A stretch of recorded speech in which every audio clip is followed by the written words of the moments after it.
A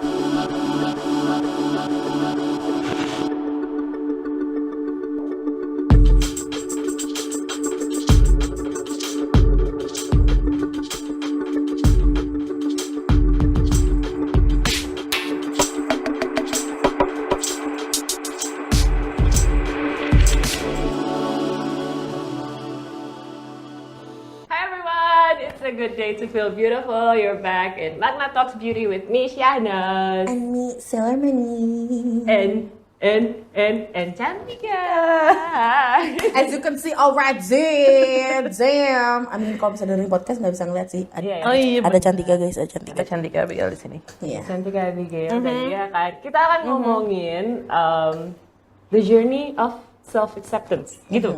Bisa nggak kita ngomong gitu? Bisa. Ya, bisa. Ya kalau lo yang bilang apa aja bisa. Diain. Gak ada yang berani. Iya, aku pokoknya revisi, nggak ada yang berani revisi. Iya, karena dia punya scoliosis. Iya.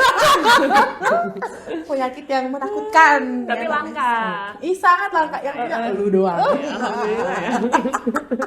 Nggak. Kita akan ngomongin journey-nya Cantika nih. Karena kan lo banyak share juga mengenai self-acceptance, berkembang dengan limitations yang lo punya gitu. Kita akan mulai Kenapa nih? Mulai dari apa? Kok jadi ngeliatin gue? Sebenarnya gue bingung. Pancingan ya? Iya. Nggak.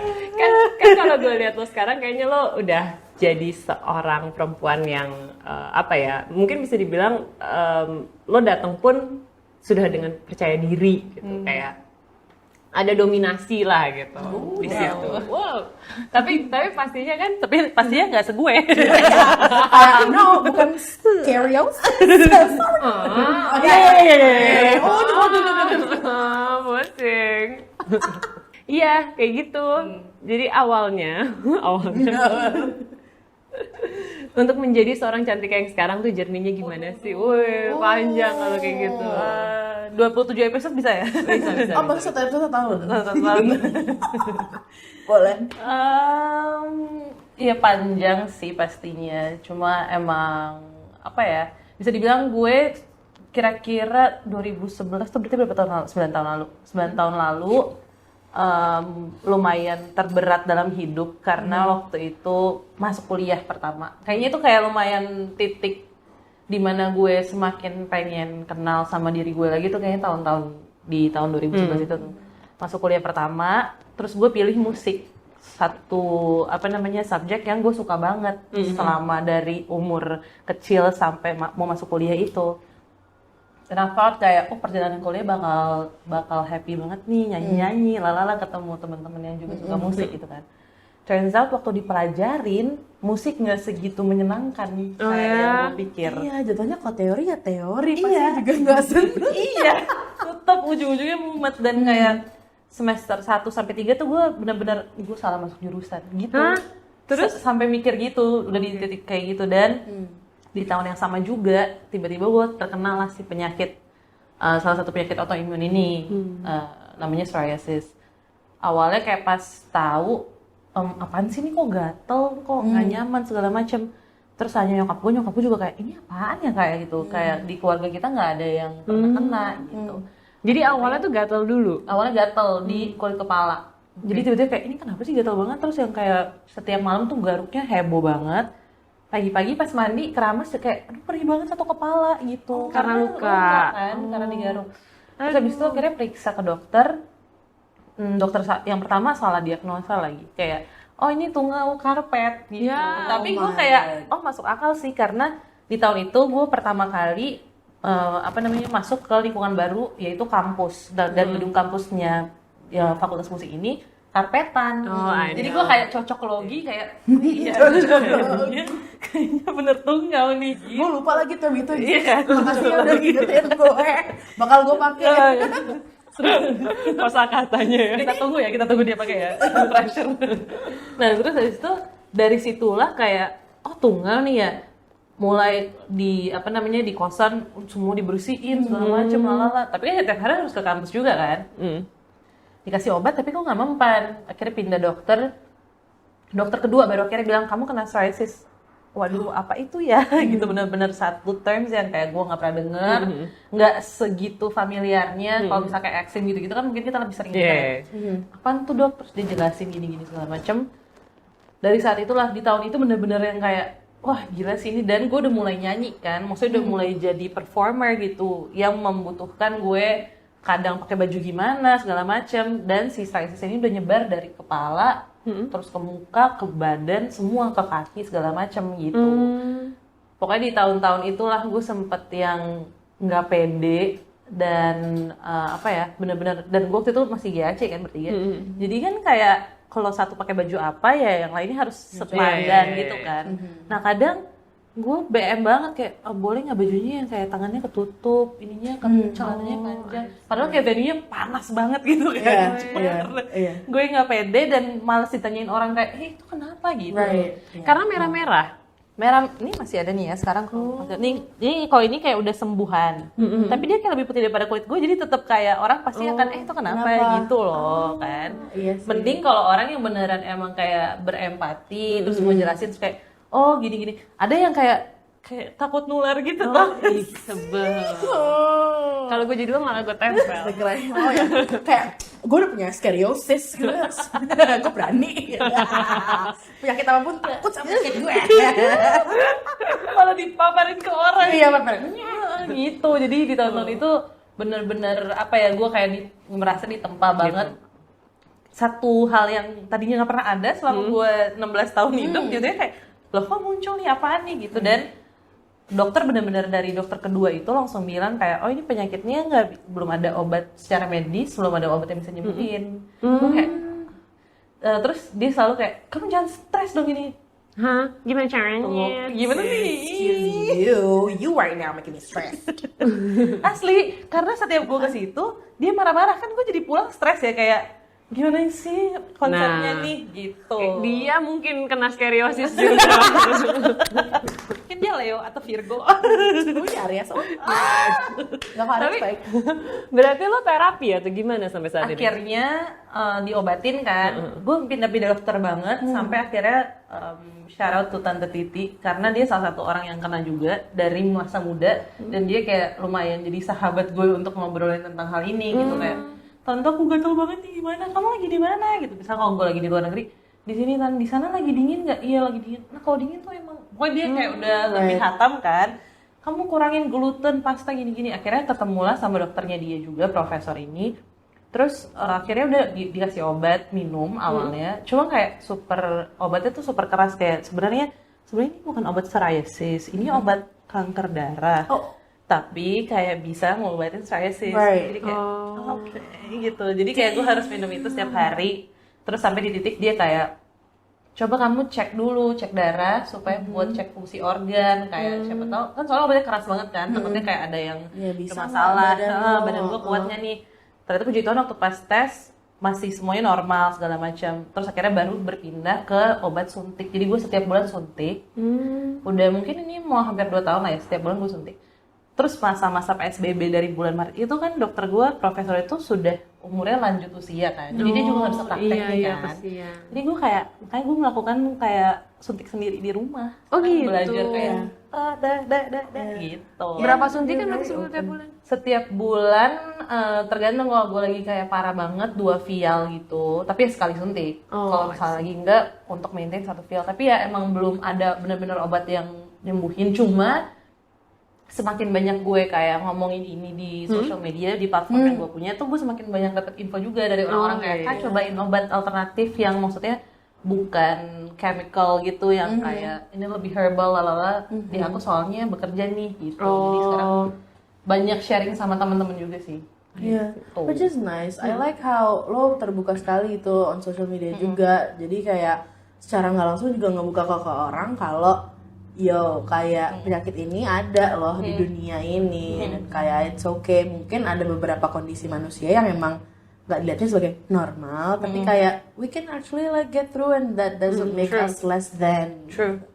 So, yeah, dan gue seneng the fact that kalau kita semakin speak up, si power tadinya kan gue pikir kayak ini akhir hidup gue nih, gue penyakit gini gitu kan. Kayak udah gue tahu di otak gue menurut dokter nggak bisa sembuh. Terus kayak kalau dilihat orang gue nggak pede, kayak bener-bener udah hancur deh gitu. Dan katanya kayak, oh ini bisa nurun ke anak, makin kayak, gue dapat penyakit yang sama, harus ngelewatin hal yang sama segala macam. Pokoknya semakin tahu tuh kayak semakin terpuruk banget gitu. Tapi ternyata waktu pas gue beraniin untuk kayak tiba-tiba gue nggak post kayak benar-benar bare face, dan waktu itu lagi flare up banget dan ibuku tuh kayak pink merah gitu. Di Instagram gue post itu, gue benar-benar kayak sempet deg-degan, aduh ini bener nggak ya gue kayak gini nih gitu.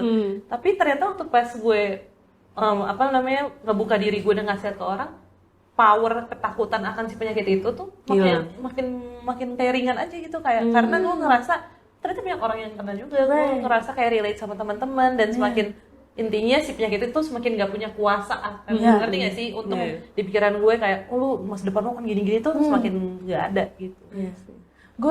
Gue senang banget sih dengan kayak, I feel like when you kind of like show the world that mungkin ini sesuatu yang sangat tough gitu, tapi kayak karena kita manusia, kita sukanya relate to each other. Jadi kalau misalnya kita berani untuk bilang kayak, yo, misalnya kayak gue punya psoriasis, padahal orang kayak, wow, that exists and it's okay, and oh my god, there are a lot of people yang melakukan yang melalui hal yang sama gitu. Bener-bener. Itu powerful sekali, dan I think that's the power of representation sih. Apalagi dengan social media, kayak lo makin ngeliat banyak orang dengan kondisi yang berbeda-beda yang speak up, dan akhirnya mereka menemukan platform kayak kebersamaan gitu.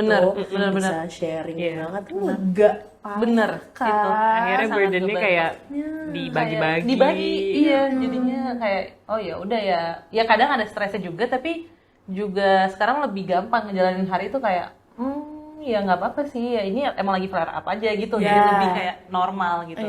Dan kalau misalnya gue ketemu oknum-oknum yang kayak itu kenapa, kayak dari nanyanya aja gue udah bisa sense ini orang kayak sangat judgmental banget.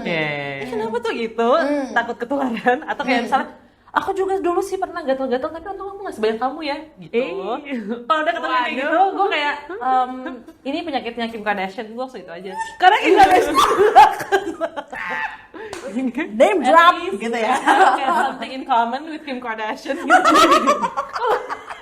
Pasti gue kalau udah ngejelasin ke orang, dia kayak ini orang sebenarnya dia nggak berempati, sebenarnya dia cuma kayak komen aja. Komen aja, gue langsung kayak oh ini Kim Kardashian juga kena. Oh my god, but itu start mulai kayak celebrities who have scoliosis. Biar gampang ya. Ya kayak excuse me, kayak Obama had this. Excuse you. Nanti gue cari deh kalau gitu. Scoliosis soalnya agak gimana. Itu langka sih. Itu cukup langka. Tapi Cruella. Fiktif lagi. Atau Vladimir Putin mungkin ya, teman saya. Teman saya Kim Jong Un. Jadi scoliosis.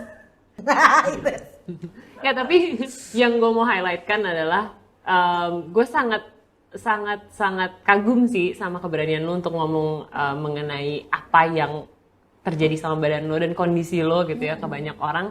Karena apa? Karena lo kan seorang idola dari remaja-remaja ini ya, dan itu penting banget untuk memanusiakan idola-idola mereka gitu. Nggak kayak idola lo anak perfect. Iya. Nah kalau berarti maksud gue untuk lo bener-bener bisa accept kondisi gue nih seperti ini dan akan sedikit menghambat gue ketika perform, itu gimana tuh?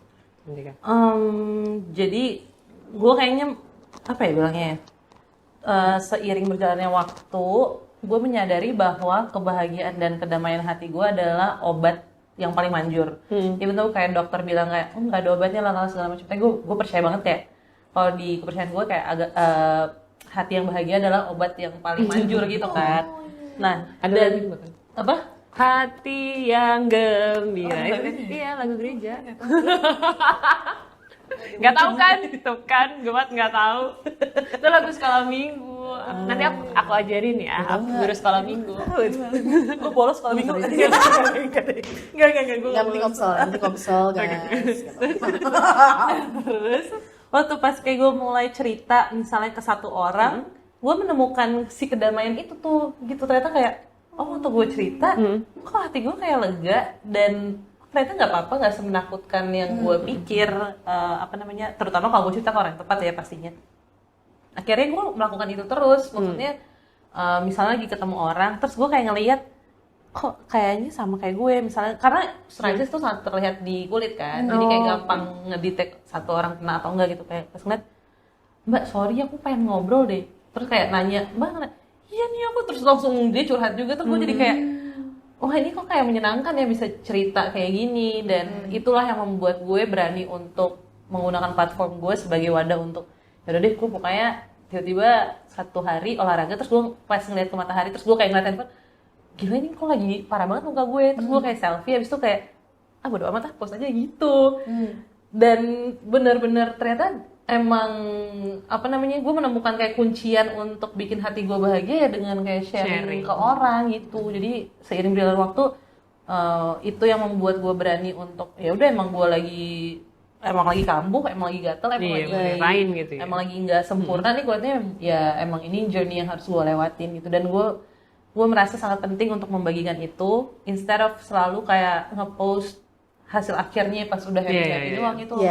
Karena menurut gue semua image yang kita lihat di social media is very powerful, but at the same time it's also superficial. Kayak banyak banget yang superficial gitu. Jadi kenapa kita nggak memulai culture untuk membuat itu tidak superficial?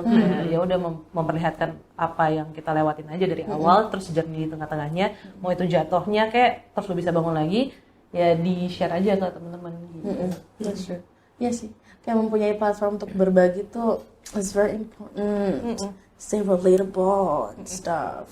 How did you come to terms with kayak karena gue advokat yang sangat kuat dalam kayak self awareness and self acceptance gitu loh. Dan bagi gue panjang sekali untuk tahu diri gue kayak apa tuh panjang, terus untuk menerimanya tuh tambah panjang lagi. Banget. Jadi kayak I don't know man, kayak apalagi lu harus deal with like obat dan konsultasi dan lalu kayak how did you get your mind always right, dan kayak ini buat gue, ini semua buat gue, dan ini gue unik dan demi kesehatan gue. Nggak bisa selalu kayak gitu sih ya. Maksudnya kayak pas ada saat-saatnya kayak gue benci banget, kenapa sih gue harus minum obat ini, kenapa sih gue harus suntik, kenapa gue harus kayak datang ke dokter, gue nggak boleh makan ini, karena banyak banget larangannya kayak benar-benar pasta terus daging, karena tapi gue juga udah vegan sih, cuma maksudnya kayak daging merah, susu, banyak banget yang kayak nggak sebaiknya tidak dikonsumsi gitu kan. Jadi pasti banyak momen juga di hidup yang gue sebel sama hidup gue sebenarnya gitu. Cuma gimana kayak akhirnya bisa ngelewatin itu, karena gue ngeliat fondasi hubungan lu sama pencipta lu ini nggak apa-apa ya, agak nggak apa-apa dong. Tapi kayak menurut gue itu sangat penting, karena di dunia nggak ada yang pasti nih yang gue bisa pegang, yang kayak ini udah kalau gue begini udah pasti gue sembuh gitu, nggak ada. Dan menurut gue satu-satunya yang pasti ya cuma hubungan gue sama pencipta gue. Jadi itu yang buat gue kalau misalnya lagi kayak down banget, benar-benar ya udah kayak lepasin aja semua ke dia, kayak nangis-nangis. Gimana sih kalau mau ranting juga kayak ini gimana kalau ngasih ini kejadian di hidup gue segala macam gitu. Tapi benar-benar kalau orang-orang banyak yang bilang lu nggak mungkin ngelewatin sesuatu tanpa udah dikasih toolsnya nih sama Tuhan, itu gue percaya banget gitu. Ternyata pas gue udah ngelewatin beberapa tahun dengan penyakit ini, gue ngerasa ini kayak kekuatan gue malahan, karena kayak nggak semua orang ngalamin, ya nggak sih? Kayak jadi lu punya kekuatan sendiri, lu punya cerita sendiri, lu punya kekayaan lu sendiri, even though it's not material, tapi kayak menurut gue pengalaman hidup jauh lebih membuat seseorang bisa kaya, gitu. Jadi gue melihat ini sebagai ya itu kekayaan gue, dan emang journey yang harus dilewatin gue percaya banget bakal ngebuat gue jadi wanita yang jauh lebih kuat dari hari kemarin gitu loh. Bener sih, bener-bener. Kayaknya emang lo nggak bisa milih gimana caranya Tuhan nempa lo gitu ya. Kayak ya udah, ternyata penyakit yang tadinya lo kira adalah buruk buat lo, ternyata bisa menjadikan lo lebih baik. Iya sih. Ya kalau misalnya kayak gue nggak kena itu, hari ini gue nggak tahu gue mau ngomongin apa gitu, ngerti nggak sih? Girl. Kita bisa cari. Karena kita kan presenter profesional Anda presenter kan? Anda. Saya menemani. Hype girl ya, hype girl. Tapi itu penting banget sih, itu kayaknya yang harus di-highlightkan gitu. Karena emang semua orang journey-nya juga beda-beda. Beda-beda. Tapi along the way lo menjadi seseorang itu, pasti lo ketemu sama orang yang mungkin ada similarities di journey-journey itu nggak sih? Makanya lo senang sharing, karena sharing itu pasti kan bikin lo lebih apa ya, lebih jauh lebih ringan gitu untuk menghadapi hidup ini gitu kan, dengan lengkap dengan problem-problemnya, karena emang problem yang kita punya di depan kita juga kita nggak pernah tahu kan apa kan gitu. Yeah, that is very true. Dan di karir gue ngerasa kayak maksudnya si kekayaan journey gue bersama Sis ini tidak terjadi di karir gue. Maksudnya gini, gue sangat iri loh kalau denger orang, maksudnya bukan iri sih, kayak I wish gue bisa ngerasain apa yang dia lewatin ya. Gue sangat kagum sama orang-orang yang misalnya di musik nih, musisi tapi yang benar-benar mau dari nol gitu, ngerti gak sih? Kayak, ya gue ada tuh pengalaman kayak ke radio-radio ngasih demo, terus gak diterima. Itu gue kayak, kira keren banget nih orang, sampai akhirnya dia bisa di titik sekarang. Karena gue di musik, nyokap gue dulu penyanyi, opa gue kayak Simon Cowell sini gitu, kayak yang bikin AB3, yang bikin gitu-gitu. Jadi kayak pintunya secara otomatis udah terbuka ya. Dalam tanda kutip udah terbuka gitu. Jadi gue benar-benar mulus banget, kayak terus ketemu Gamal Audrey, terus kita mulai tiba-tiba Sony yang kayak kita pengen kontrak mereka, bukan kita yang ke Sony yang minta-minta bikin demo gitu, gitu mereka ya. yang pengen. Yeah. Jadi benar-benar kayak mulus banget. Makanya kalau ditanya kayak gimana perjuangannya dalam musik, gue nggak bisa segitu. Ngerti gak sih, nggak bisa segitu ngasih value yang berbobot seberbobot pengalaman gue dengan si Sis ini gitu. Jadi gue kayak percaya banget apa yang kita sekarang lewatin, masalah yang kita lewatin tuh benar-benar kekayaan yang kita bisa share di depannya gitu. That's really nice. Iya, that's nice. I like hearing that. banget. Dan apa ya, gue tuh kadang kaget juga lo bisa mengakui seperti itu ya, kalau perjuangan gue nih privilege lo gitu. Gue nggak sulit lo ngelewatin hal ini, karena ada banyak yang akhirnya bikin drama gitu. Gue tuh dulu tuh susah, padahal ya nggak susah amat gitu kan. Cuma bikin TikTok di supermarket. Gue gak tau tuh. Sorry, itu ya ntar. Iya. Dutch girl.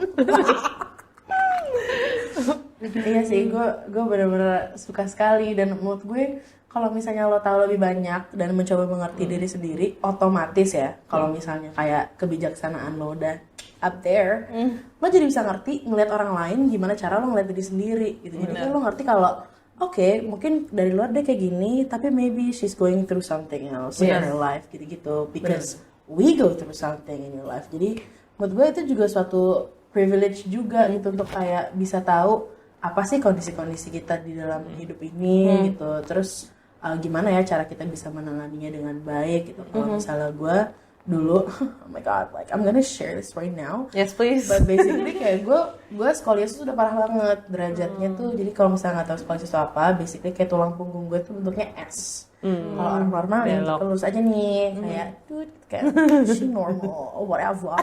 Tapi kalau gue kayak whoop, she kind of a snake charmer. Jadi kayak gue agak meliuk-liuk.com kan. Capek ya? Dan pas gue tahu itu tuh pas SMP, dan kondisinya adalah nyokap gue lagi ngukur kebaya kain gitu, kayak Nadia, untuk kawinan ini kamu udah lama banget, kayak Bukan lo yang kawin kan? Mom, I mean I was 12. I just want to make sure. No, Nami. Siapa tahu ada yang I'm udah single and nge-tag ready. dari dulu gitu, di tag. Oh my god, takut. Serem. Terus? But anyways, iya sekarang nyokap gue, kamu kakinya panjang sebelah ya? Semua kayak, what? Panjang sebelah? Semua kayak, dulu gue aktif banget kan di sports gitu, terus kayak, mungkin gara-gara aku kebanyakan nendang bola kali, Mam, karena aku suka main bola gitu. Dicek kalian nanti ke rumah sakit, terus kayak, ya boleh gitu. Terus gue kayak, oh my god, kaki gue panjang gara-gara gue main bola, oh my god. Terus kayak, terus pas ke rumah sakit tiba-tiba kayak dilihat gitu panggulnya, oh tinggi sebelah, panggul gue yang sebelah kanan. Berarti 3 cm. Terus dokter kayak, mungkin ini bisa dibawa ke chiropractor untuk ngeliat spine. Ngeliat lagi ternyata kayak ke atas tuh kayak gara-gara ini lebih tinggi nih, spine kan harus kayak gini. Gara-gara ini lebih tinggi, ini jadi kayak ngedorong, ini jadi bengkok. Terus gara-gara ini bengkok, ini dorong atas jadi bengkok. Jadi itu maksudnya gue udah 35 derajat. Atas bawah tuh ya 30 derajat lah, banyak gitu. Dan itu udah termasuk kayak lumayan parah ya. Lumayan parah sebenarnya, tapi mungkin gara-gara gue masih kecil, jadinya nggak ada sakit, nggak nyeri gitu. Kalau nggak sekarang lo kan, rasain. ya, kalau sekarang kan kayak mau duduk aja kayak gak ada yang Itu mah lonying lebay. mau pipis aja gak ada yang terus ya udah terus kata dokternya basically nyokap gue bilang kayaknya kamu harus pakai brace. So it was like a full on body brace. Oh ya. Iya tuh gue selama SMA kelas 1 pakai basic itu. Gue kalau misalnya mau berangkat pagi-pagi, nah dia kalau udah pakai BH segala macam ke mama ya, iya ke mama terus udah dipasang jadi itu gede banget.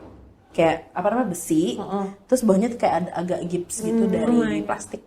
Basically dipakai cekrek belakang tuh kayak nggak tutup cekrek gitu, 2 besi. Sakit nggak tuh? Terus enggak. Terus di apa namanya dicantolin gitu kayak ada belt dari belakang di ke depan cekrek dan dari belakang juga cekrek ke depan. Jadi gua kalau sekolah kayak gitu udah kayak gini, udah mam udah pakai seragam, kayak dasi, terus brace tuh sampai leher. Dan warnanya tuh warna nude gitu, warna dibikin warna kulit lah. Cuman gua I was like what 15, 16 malu lah. Iya, Pas pasti. sekolah harus pakai kayak gitu, kayak mah ada shawl nggak? Jadi gue setiap hari pakai shawl warna hitam. Oh gitu. Karena sekolah gue dulu nggak boleh pakai kayak kardigan warna-warna tuh nggak boleh. Jadi kayak gue pakai warna hitam. Udah gue ke sekolah gitu naik jemputan juga kayak susah. Oh, that was Terus tough. kayak pas sampai sekolah kayak semua orang kayak what's wrong with her? Terus kayak yep, keep walking to the class, keep walking. Terus sampai I thought it's winter here. ya kayak excuse you, it's cold in my heart. Nggak sih, nggak in my heart. My heart was like warm. Terus pas sampai kelas warm. Basically kayak guru-guru tuh magically nggak ada yang komen, kecuali satu guru geografi. Dia udah kayak lagi ngajarin. And like it wasn't like the fuck doing kayak gitu. Cuma lebih kayak Nadia, why are you acting like someone who has scoliosis? Gue kayak on point. Zam, you got me figured out. Like, Kok bisa sih? nggak tahu. Jadi kayaknya dia tuh punya temen juga Yang kayak yang gitu, scoliosis scoliosis pakai juga. brace gitu. But I didn't talk to her about it karena kayak malu. Terus lo diem aja pasti gituin? Gue kayak iya, gitu. Iya aja. Terus sekarang kayak lanjutin bagus. Terus gue kayak I hate this gitu. Tapi like what I hate most is the fact that gak bisa main bola dong. Gak boleh. Jadi kalau misalnya scoliosis tuh gak boleh kayak high impact exercises, ya kan? Nggak boleh yang kayak hantaman gitu. Hantaman itu tuh harus kayak diringankan. Jadi gue udah gak boleh. Jadi gue gak boleh. Dia cuma ngomong itu. Salting sendiri. Gue kan tadi suka lari, main basket, main bola, gitu-gitu kan. Kayak pasti. Even I sign up for like baseball, pas banget kayak SMA tuh gue apalagi baseball tuh di lapangan D yang GBK. I had to stop all of that. Pas PE pun PE kayak hi Mr. PE, aku nggak boleh ini karena aku high impact. Terus dia kayak nanti kamu nggak lulus kayak I can walk, I can be a goalkeeper or something. Like, Tapi itu kan berat banget ya Mat buat seorang teenager gitu. It was really hard. Kayak gue tuh aktif banget dan karena itu gue jadi kayak sedih, muluk, terus nggak banyak aktivitas, and then I gained a lot of weight because of that gitu. Di situ lagi mulai kayak berat selalu nggak bakal pacar, and I'm like who needs it? Excuse you. Tapi gitu jadinya. So hard. Tapi lo maksud gue kembali lagi ke gue nggak terlalu percaya yang dibilang nasib gitu ya. Tapi lo merasa nggak kayak setelah lo udah ngelewatin prosesnya baru ngerasa oh itulah kenapa gue dulu dapet ini biar gue bisa menjadi The si person orang I am ini. now. Iya, gue sih ngerasa kayak gitu. Kayak imagine if I didn't have scoliosis, mungkin kayak gue nggak bakal. Okay, so the only sports that I could play was not sports sih, basically kayak gue cuma bisa berenang atau kayak jalan sama sepeda dan sepeda. Sekarang nih? Sekarang nggak boleh kayak sudah kayak mountain bike gitu. Dulu gue soalnya mountain biker. Iya. Wow. I'm like not on the mountain. Tapi kayak di kampung di belakang. Ya gitu lah, kayak trek JPG. Coba ya anak Bintaro BSD ya. Trek JPG di sana ya. Basically gue main sepeda. But iya kalau misalnya gue nggak scoliosis, I didn't fall in love with swimming again gitu. Dan kayak mungkin gue nggak bisa berani kayak ngambil apa sih kayak scuba diving license gitu-gitu loh. It's because like, I Yeah. love the water. Yes. And also I feel like I wouldn't love myself as much kalau Yeah, misalnya gue stay in a shape that kind of like should be or something. Karena kayak I wouldn't have like the struggle that I have to go Yeah, yeah. through gitu. Yeah, Yeah, it Yeah. shaped me. It shaped me it shaped you. the way Yeah, I am. Or whatever. I'm a snake charmer. Yeah.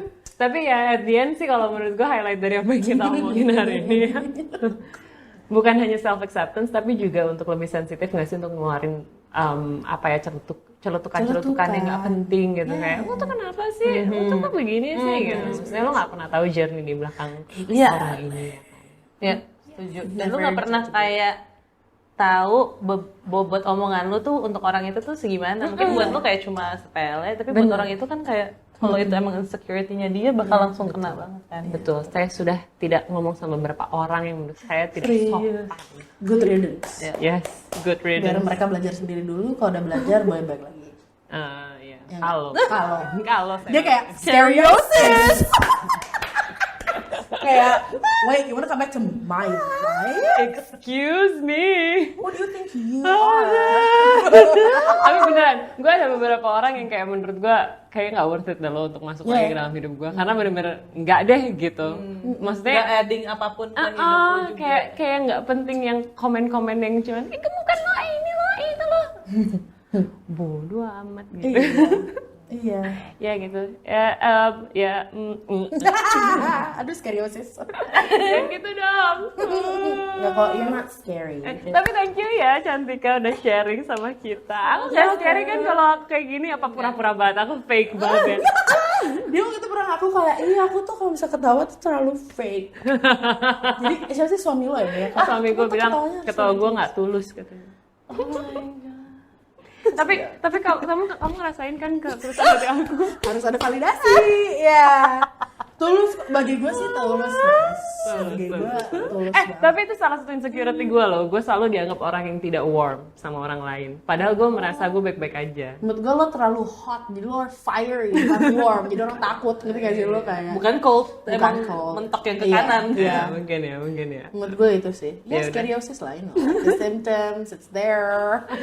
Anyway, please be kind. Please be kind to one Please another. be kind. Yes, if you know yourself well enough, lo bisa lebih respect dan lebih baik ke orang lain. So thank you guys for watching and tuning in. Kita akan balik lagi di Magna Talks Beauty minggu depan dengan banyak topik menarik lainnya. Okay, Bye-bye. See you.